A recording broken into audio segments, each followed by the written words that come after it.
When you have a daughter, braiding hair isn't just braiding hair.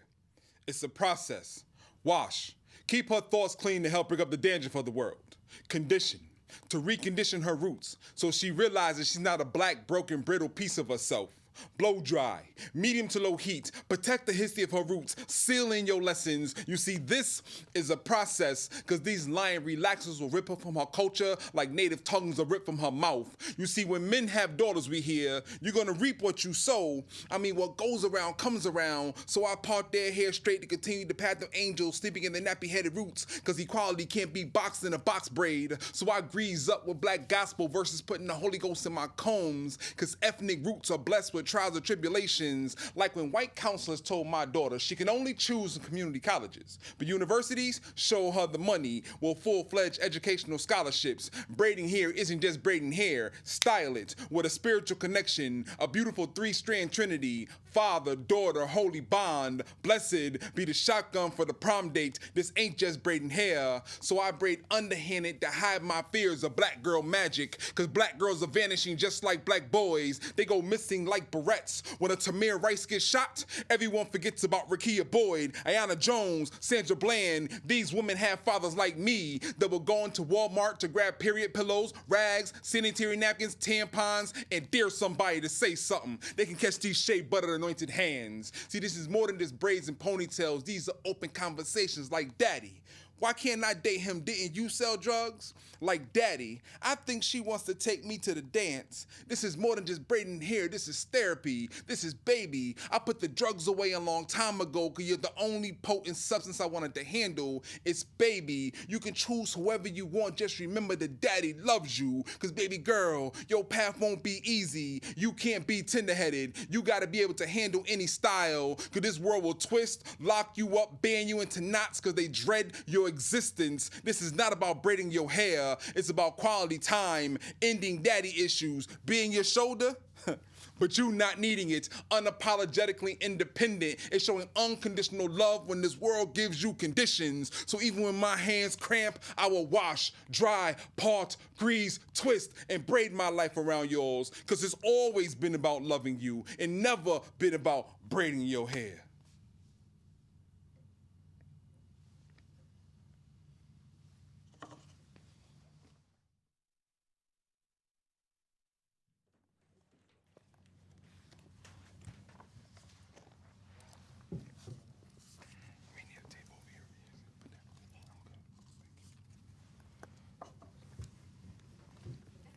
All right, welcome back to Speak Your Mind. Woo! I know at home you're all doing that. Again, woo! Tell it like it is. I just gotta take a moment. I love that one. Awesome. We have Sharmont-Influence-Little, Poet Laureate of New Haven, and many other things, the host of Poets Realm out in Bridgeport, and a lot of stuff that we're going to talk about in a minute. But I just, again, can we do another woo? That speaks to my heart, my inner little child who used to have like the burns up on her head from the relaxer, like the scabs, which I loved actually like picking at the scabs, but like, ooh, my goodness. And my mom used to do it herself, my white mama. So like pulling at it. So it's, so for all the little black girls out there who've gone through the relaxer period and the braids, 10 hours in braids, they felt that poem, I'm sure. But like I said, we'll get to that in a little bit, because right now it's about the audience, you folks at home, because this is the part of our show where we do a writing challenge. I really want to inspire you at home, whether you've never written at all or you're an experienced writer, to take this time out of your day to write something. So we do a prompt, and our prompt is mentorship today. So you're going to write a 5 to 10 line poem on mentorship, but we need to warm you up first. We need to prime that pump. So I invite you to grab your pen and your journal, take out a blank page, and you can join in on the brainstorm if you want. Cool. You don't have to, you can rest. You just worked hard, you rest. For our brainstorm, what you're just gonna do is you're gonna write mentorship at the top of your paper in your journal. And for about a minute, you're gonna write as many words, impressions, emotions, themes, titles, anything that comes up about mentorship. And this is going to be your toolbox that you use when you go ahead and write your piece. But even if you don't use anything from this brainstorm, it's just relaxing the linear mind, the left brain, and going into the creative mind, the right brain. And so we have some music, some concentration music. So if Mike can go ahead and play that. And you go ahead at home, start writing. I'm going to talk you through it a little bit, just so that you feel, for those who've never done it before, can feel a little bit relaxed. And so I just write really anything that comes to my mind. It could be a memory. It can be a non sequitur. It doesn't even have to make sense. It is just about getting the pen to paper. Sometimes I like to doodle. What I tell people is just don't let the pen leave the paper. So even if you're doodling or you're writing, I don't know what to say, or you have some very strong emotions coming up, or if you go ahead and write the poem in your brainstorm, that is fine. The most important thing is that you're connecting that writing energy, that pen energy, to the mind. You can even take a nice deep breath. This is a meditative moment. Another thing sometimes I like to do in my brainstorm, if I'm having any worries, because sometimes our worries can block us from writing. So if something happened during the day that is bothering you, you can write that in your brainstorm just to move it off the table, get it out of the way, so that when you do sit down to write your piece, you're not being plagued by whatever happened 10 minutes ago, yesterday, 5 minutes ago, last year. It's not therapy, but it's therapeutic. All right, go ahead and put your pen down. Mike can turn off the music.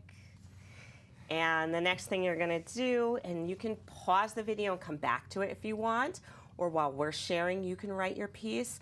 I like to number my lines. So if you do 1 to 10, it makes it a little bit easier. As I shared with you throughout our series, that the hardest thing sometimes is getting started. So by numbering the lines, you're literally just focusing on one line at a time or one word at a time. Don't think about the narrative, about how it flows, because at the end of it, you'll always be surprised by how it works. It always works. Thanks. Yeah. So mentorship. So you're going to write a 5 to 10 line poem on mentorship. And we already wrote ours, so we're going to share. And I'm going to share first because his is probably really brilliant, although I'm not going to put myself down. Mine is brilliant, but his is brilliant +1. So I'm going to go first and save the best for last. Putting pressure on me. Yep. All right. So here's mine. Finding power from seeds not watered. I stretched to find the wisdom in me I craved in development. Sorting through lessons that made sense, if not sprinkled in disgust for not already being. A do-over for my inner sister, reaching to form brothers and band comrades to march to a higher purpose. Wow. See? Come on. Oh, man, okay. Men have always been accused of touring the community, troubling the waters, then jumping ship. They never asked what ship sailed into their lives and tore up their emotions, leaving them to be broken versions of men. So I spend my time helping them mend their sails, hunkering down because we have more storms to survive. Oh, and you will survive. We will reinforce your planks and navigate this world together. Mentorship. Nice. Good. I knew I gave you the right prompt. And you know what I did forget to do? I asked every guest this contemplative question about what inspires you the most in your work. Just what the prompt was, a number of things. My family inspires me. The community inspires me. Social issues and conflict inspire me. Just being a human and breathing every day. It's just, sometimes it's a good breath and sometimes it's not. Yeah. So. Yeah. Nice. So I want to share with you why, because there was just so many. Really, my mind was just going crazy with what prompt to give you, because I feel like you wear so many different hats. You do so much for so many communities that I could have picked anything. But I really zeroed in on this mentorship stuff because, one, I think it's super important. And especially now that you're the Poet Laureate of New Haven, you get to be that kind of pillar of hope for a lot of kids coming up, and especially like, Black and brown kids, which is close to my heart. So I wanted to do mentorship. But I also, so last week we had Brian Embers, who runs open mic surgery there in your town in New Haven, and I gave him vulnerability. So it was a toss-up. I wanted to do vulnerability for you as well. So hopefully maybe you can touch on both of it, on the mentorship that you're doing, and let the folks at home know all the mentorship you're doing, not only with the Verbal Slam, but some of the other projects you're doing. Mostly so I can get a handle on what you're doing, because every time I see you, you're doing something different. And I'm like, all right, I kind of want to just ask him, like, what are all of the pots that you're stirring? And then the other thing, I do want to delve into this vulnerability thing, because I saw a piece that you shared, and it's going to make me want to cry. And I can't remember the name of it, of course, right now. I'm just going to call it Brother Telling It Like It Is. Do you remember what piece you're talking about? Probably More Broken Than Black. Oh, my goodness. And to me, it was so powerful, because I kind of like, what I talk about with a lot of people is it's easy for us to kind of go out on the stage as spoken word artists and, show our sort of strong suit, and the might and the lights and the action. And it's a lot of fun. And I hide behind that a lot. I admit it.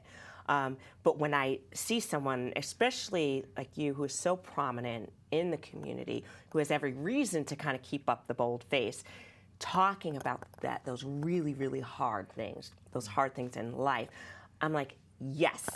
And so I do feel like the vulnerability goes hand in hand with the mentorship, because I think you can't be a good mentor without the vulnerability. Thanks. Which sort of reflected in my poem was like I had the pseudo mentorship where it's like you do this, but not the vulnerability. And to me, that's not true mentorship. So can you share both a little bit about the mentorship prompt and the mentorship you do, and a little bit what gave you the bravery to share that poem and talk about some of those deep issues that you talked about? The mentorship prompt, I'm glad you gave me that one. That was one of the easier, now that you mentioned vulnerability, of the two, because that's what I do every day. That's what I've been doing over 20 years, from mentoring young brothers in the street to mentoring people in poetry, still doing it, taking and recreating the Verbal Slam team and teaching younger poets how to write spoken word, and how to actually get the imagery and everything, and mentoring them through the steps of how to be a professional poet, and to doing the same thing with youth with the Word and the Brave New Voices Slam team, and just trying to keep the art going, and for the ones who need help, that it's not about art, it's just about life. Using what I've learned as a man to help these young brothers and sisters just get through life. As far as vulnerability is concerned, young people can see through a facade, right? So if you walk around all the time being tough and this, that, and the third, they have to be that all day already. They need a break from being that. So how can I mentor them if I'm not showing them there's another side to what you see on stage? There's a side of me that's more broken than black sometimes. Yeah. There's a side of me that hurts. There's a side of me that cries. There's a side of me that's scared, that's worried. All these things encompass into being a whole person. So if you can't connect with your vulnerability, it's going to be hard to navigate things. You're going to be always full. You're going to be always full. You're never going to empty things out for you just to get through. And so that's what vulnerability is about. And I think what impresses me the most is that you're doing it as a black man, and I come from a line of black men who are hard, really hard. They have the soft smile, in the spotlight, but hard, and it's kind of old school in a lot of ways. My dad grew up in a very abusive home, and he kind of had to have that attitude, and he also, I feel like he still carries the what was that movie with Oprah, The Butler, the ancestry of our slavery, and it's like, no, as a black man, you gotta be like polished at all times. You always have to be like, looking for who is going to make you seem less than, and so the concept of a black man being vulnerable, but being vulnerable in the specific way that you're doing it, talking about that brokenness, I really think is revolutionary, and you can share with me if you find, because I do not find a lot of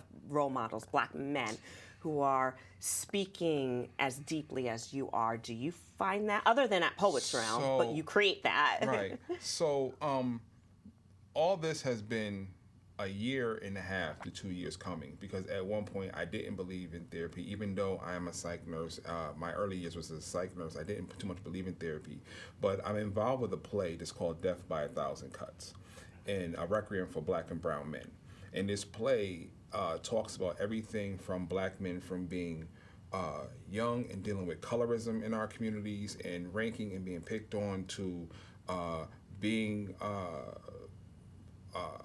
part of the LGBTQ community and not being able to bring that out inside our neighborhoods because that's something that they didn't grab a hold to mistreating our women, to mistreating our children, and so forth and so on. All of the shuns and all of the strikes and the cuts that Black men take through our lives.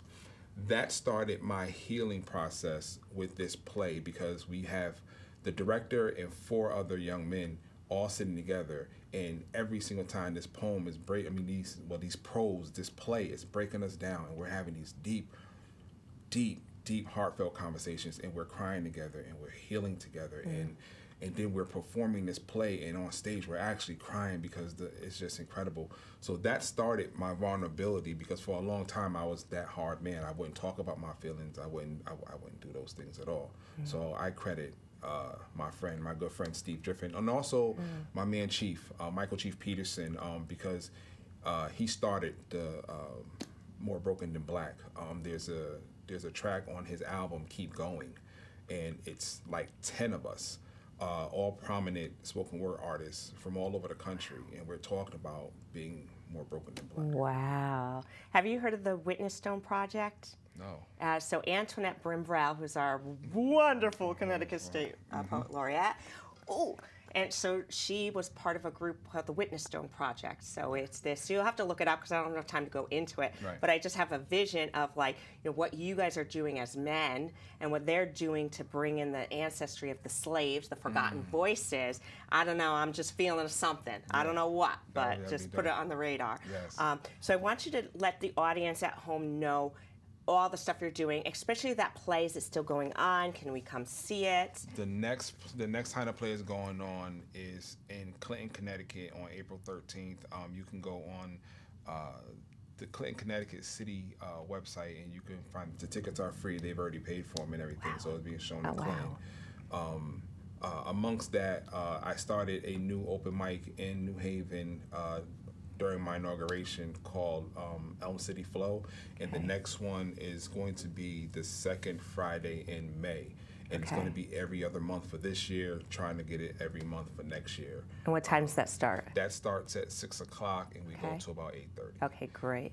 And how can they find you? How can everyone find you? I am on Instagram at Influence a Life, and you'll see a picture of me, or Sharmont-Influence-Little on Facebook, or influencealife.com. Oh, beautiful, wonderful. So last question, I can talk to you for hours and hours and hours, but I'll just have to have you back. So the last question is, so for the folks at home who are maybe a little bit shy about writing, or again, people who are writing, what tips or advice can you give to both those genres of people? The first thing is be true to yourself and write honestly. Don't try to be like me. Don't try to be like anybody else you've seen on YouTube. Write from your soul, because most people happen to like my poems, but the fact is these poems are for me. Yeah. So write for yourself. Write with the door open. Just write. Don't stop or whatever. So that's what I teach a lot of people, to be honest with yourself and write with the door open. I love that advice, because that's the one I think that I've embraced the most. I think early on I sort of gave that advice to myself, but I always have to reinforce it, because when I started writing, I came out of the slam poets. I was doing open mic and everyone was slam, and I really was hard on myself because I thought I had to fit that slam, but it's just not my voice. Not that, and I've shared with you, I want to have one in my repertoire, and eventually I will, because I like to stretch. Right. But in general, I just had to admit, no, that's not me. But but now it allows me to get more inspiration when I see the slam poets, because I'm not trying to be like them. I'm not trying to be different than what I am. So I can go back and use that as fuel to do what I do. So that is great, great, great, great, great advice. Write that down, people at home. If you wrote your poem and you want to share it with me, you can send it to speakyourmind@myyahoo.com. Also, check us out on Facebook. I have a Facebook group called Speak Your Mind. Ask to join the group, and you can share your poem or a video of yourself, or just say hello to the community. We are a community, first and foremost, and we do this for you, so I want to hear from you. And you're going to do another poem for us, is that correct? Absolutely. So thank you so much for coming to our show. Sharmont-Influence-Little, New Haven's newest poet laureate, and I'm going to go out on a true limb, the best poet laureate of New Haven. I'm sure that is going to be true, and so thank you for serving our community. Not a problem. All right, so stay tuned. Don't go anywhere for more from Sharmont-Influence-Little.